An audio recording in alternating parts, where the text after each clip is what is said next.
Hello అండి, welcome to Pranay JC vlog. ఈరోజైతే నేను మన వీడియోలో దోసకాయ పచ్చడి ఎలా ప్రిపేర్ చేయాలో చూపించబోతున్నాను. అందులోనూ రోటి పచ్చడి అనమాట. ముందుగా అయితే 2 దోసకాయలు కొంచెం పచ్చిగా ఉన్నవే తీసుకోవాలి. అప్పుడే నములుతుంటే క్రంచీగా బాగుంటుంది అనమాట ముక్కలు, దోసకాయ ముక్కలు. తర్వాత పచ్చిమిర్చి, ఒక 3 టమాటాలు, ఒక 4 వంకాయలు తీసుకొని ఇలా ముక్కలుగా కట్ చేసుకొని పక్కన పెట్టుకోండి. తర్వాత పచ్చిమిర్చిని కడిగి శుభ్రంగా పక్కన పెట్టుకొని ఆయిల్ ఒక 2 టేబుల్ స్పూన్ల ఆయిల్ వేసుకొని అందులో పచ్చిమిర్చి వేసి వేపుకోవాలన్నమాట. మేము చూడండి ఒక 20 పచ్చిమిర్చి తీసుకున్నాము. ఇవి పెద్దగా కారం ఉండదన్నమాట, అందుకే ఇవి తీసుకున్నాము. తర్వాత వంకాయ ముక్కలు ఇంకా టమాటా ముక్కలు కూడా ఇలా ఆయిల్లో ఫ్రై చేసుకోవాలి.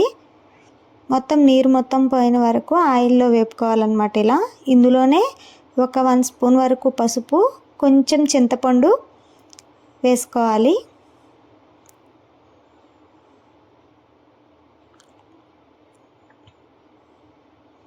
తర్వాత ఒకసారి బాగా కలుపుకొని మూత పెట్టుకొని బాగా మగ్గనివ్వాలన్నమాట. అందులో ఉన్న వాటర్ మొత్తం ఇంకిపోయేంత వరకు. దోసకాయ ముక్కల్ని ఇలా ఆయిల్లో వేపుకో అవసరం లేదండి, అలా పచ్చి ముక్కలు వేస్తేనే టేస్ట్ ఉంటుంది. తర్వాత రోలు బాగా శుభ్రంగా కడుక్కొని పచ్చిమిర్చిని బాగా దంచుకోవాలి. ఇలా మెత్తగా నూరుకోవాలన్నమాట. ఆ తర్వాత టమాటాను, వంకాయ చింతపండు కలిపి మగ్గబెట్టుకున్నాం కదా, అది కూడా ఈ పచ్చిమిర్చి నూరిన తర్వాత అది వేసి బాగా నూరుకోవాలి మెత్తగా. ఆ తర్వాత ఇలా మెత్తగా అయ్యాక దోసకాయని చిన్న చిన్న ముక్కలుగా కట్ చేసుకోవాలి. ఆ ముక్కల్ని ఇందులో వేయాలన్నమాట. ఒక 4-5 సార్లు ఇలా దంచుకున్నాక ఒకసారి బాగా నూరుకొని ఒక బౌల్లోకి తీసుకొని పక్కన పెట్టుకోవాలి.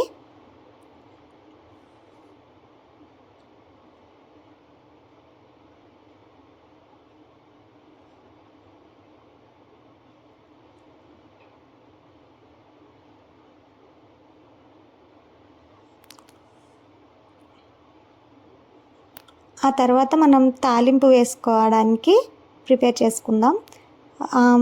తాలింపు గింజలు, వెల్లుల్లిపాయలు, ఎండుమిర్చి, కరివేపాకు. ఆయిల్ కొంచెం ఎక్కువగా వేసుకుంటే పచ్చడి టేస్ట్ బాగుంటుంది. తర్వాత ఆయిల్ కొంచెం వేడయ్యాక కొద్దిగా జీలకర్ర, దంచి పెట్టుకున్న వెల్లుల్లి రెబ్బలు, ఎండుమిర్చి, పోపు దినుసులు, ఆవాలు, పచ్చిశనగపప్పు, సాయమినపప్పు వేసుకొని బాగా కలుపుకోండి.